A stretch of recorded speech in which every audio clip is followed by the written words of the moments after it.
Brand's Talk, a short, educated talk. Hello, Brand Stalkers. Meet me again, Mr. Brands at Brand Stock YouTube official. Well, if you ask me whether it is possible to learn and fully understand the 16 tenses only in minutes, I would tell you that it was impossible if you just depends on your memorizing technique. But it would be possible if you know how the pattern were made. Okay, I will switch my language into bahasa. Jadi begini, ketika Anda bertanya kepada saya apakah mungkin mempelajari 16 tenses hanya dalam hitungan menit, maka jujur saya menjawab tidak akan mungkin. Mustahil. Kenapa?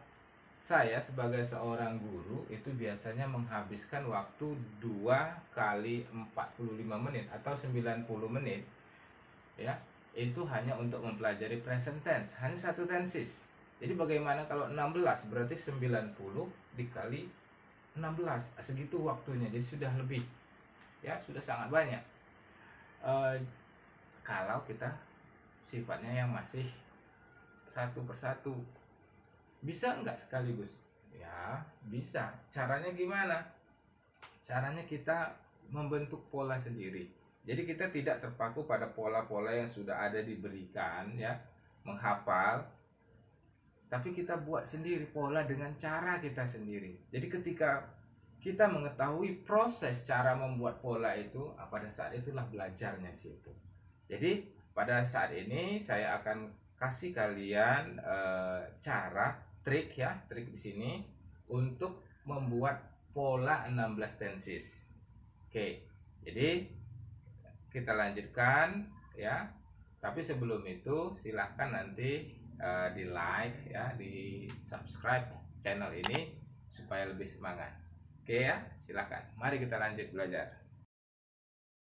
Langkah pertama yang dilakukan dalam mempelajari 16 tenses yaitu mengetahui apa 16 tenses itu sendiri, yaitu jumlah tenses yang digunakan dalam English grammar.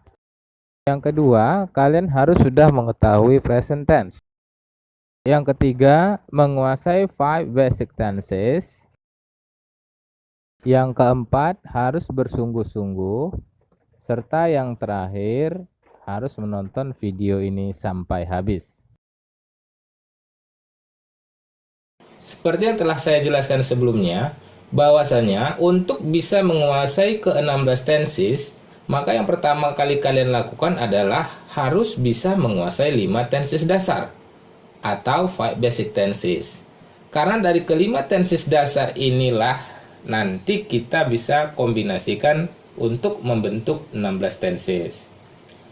Dan untuk bisa menguasai 15 tenses ini, syarat utamanya harus bisa present tense. Jadi bagi kalian yang belum bisa present tense, lebih baik stop dulu dan lihat video saya yang sebelumnya tentang present tense. Tapi bagi yang sudah, mari kita lanjutkan. Oke, sekarang lihat tabel berikut. Di situ judulnya 5 basic tenses. Jadi inilah 5 tenses dasar. Kemudian kita lihat dalam tabel itu kolom pertama itu kolom number, ya, ada lihat 1, 2, 3, 4, 5. Jadi kolom ini angka-angka ini sangat penting sebagai kode kombinasinya. Kemudian kolom kedua itu tenses, ya, yaitu nama-nama tensesnya. Yang pertama itu present tense, kemudian past tense, future tense, perfect tense, dan yang terakhir adalah continuous tense. Dan pada kolom terakhir adalah jenis kalimat yang kita buat nanti, yaitu di sini saya buat dulu yang nominal sentence atau non-verb sentence, yaitu kata atau kalimat yang menyatakan keadaan, jadi tidak menggunakan kata kerja. Oke, sekarang kita lihat nomor 1 itu present. Lihat subjeknya he, she, it, itu to be-nya is. I menggunakan am, sedangkan they, we, dan you to be-nya are.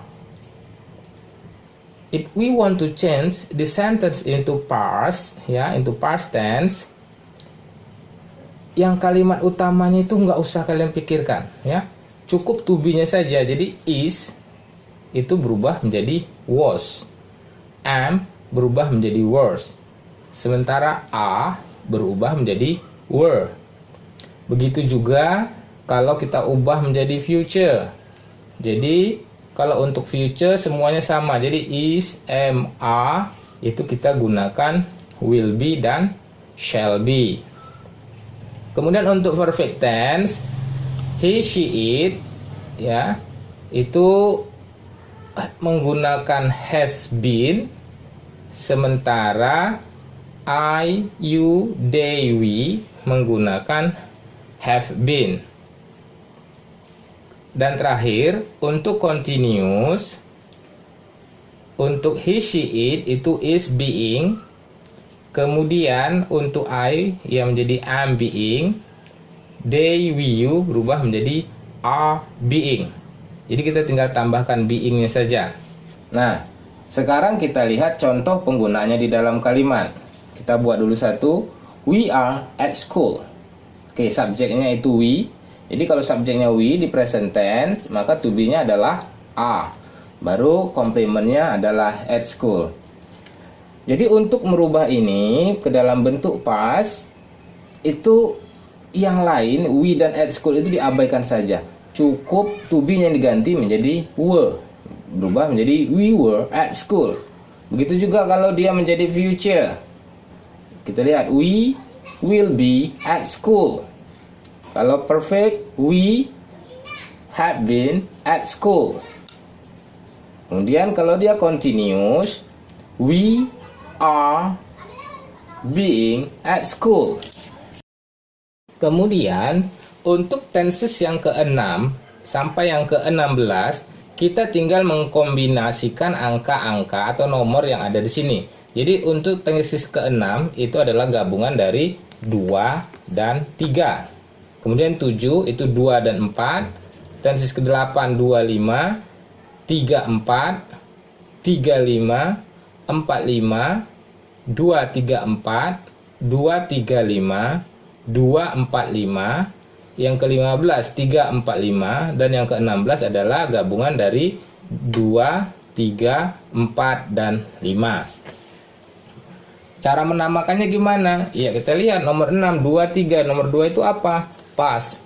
Nomor 3 future. Berarti 2, 3 cara membacanya past future tense. Kemudian kita ambil contoh lagi nomor 14. Apa? 245. 245 berarti past perfect continuous tense ya, 245. Begitu seterusnya. Oke, kalau sudah menamakannya ya, kalian bisa namakan semua sampai selesai. Itu boleh dilatih di rumah. Sekarang bagaimana caranya? Oke, caranya kita lihat ini dari belakang ya, untuk mengerjakan dari belakang. Jadi kita ambil yang tersusah dulu, yaitu yang ke-16. Berarti apa yang ke-16? Past future perfect continuous tense. Jadi kita buat di sini past future perfect, baru kemudian continuous tense. Setelah itu langkah berikutnya kita buat kata-kata yang tidak mengalami perubahan. Apa saja?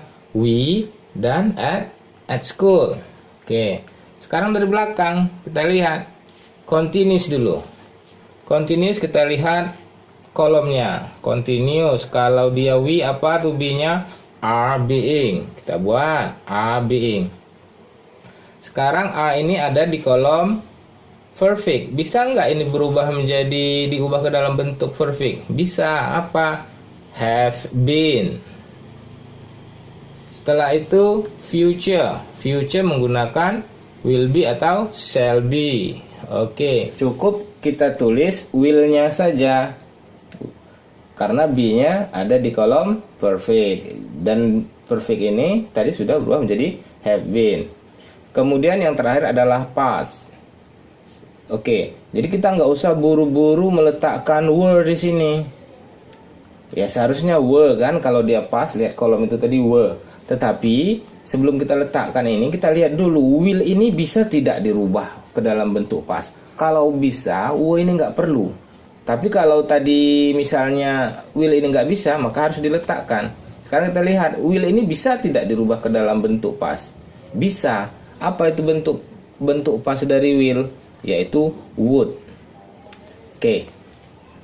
Jadi kalimat yang jadinya adalah we would have been being at school. We would have been being at school. Oke, itu adalah tenses yang ke-16. Untuk tenses yang ke-6 sampai ke-15, kalian bisa coba untuk mengerjakannya di rumah. Jawabannya boleh kalian tulis di kolom komentar. Ya, begitu juga kalau ada pertanyaan, silahkan tuliskan di kolom komentar. Tapi yang terpenting yang kalian harus ingat dalam mengerjakannya, yaitu yang pertama, urutan tenses harus sesuai. Kemudian, kerjakan dari bahagian belakang terlebih dahulu. Ketiga, jika tensesnya berbentuk past tense, coba lihat dulu apakah kata setelah subjek dapat diubah ke dalam bentuk past atau tidak. Kalau bisa, harus kita rubah dulu. Kalau nggak bisa, baru kita menggunakan were. Demikianlah tadi cara mempelajari 16 tenses dengan cepat. Yang saya contohkan di depan tadi adalah bentuk nominal sentence agar lebih gampang. Karena pada prinsipnya antara nominal sentence dengan verbal sentence itu sama saja. Bedanya terletak hanya pada penggunaan to be dan kata kerja. Jadi nanti kalau kalian mau mempelajari verbal sentence, saya lampirkan juga tabelnya nanti. Itu cukup kita ganti semua yang be, to be itu dengan kata kerja. Jadi kalau ada to be di nominal, itu diubah menjadi kata kerja. Caranya semua sama, dari belakang juga. Jadi nama-namanya juga sama. Jadi demikianlah tadi. Ya, akhirnya saya ucapkan selamat belajar dan terima kasih telah menonton video ini. Assalamualaikum warahmatullahi wabarakatuh.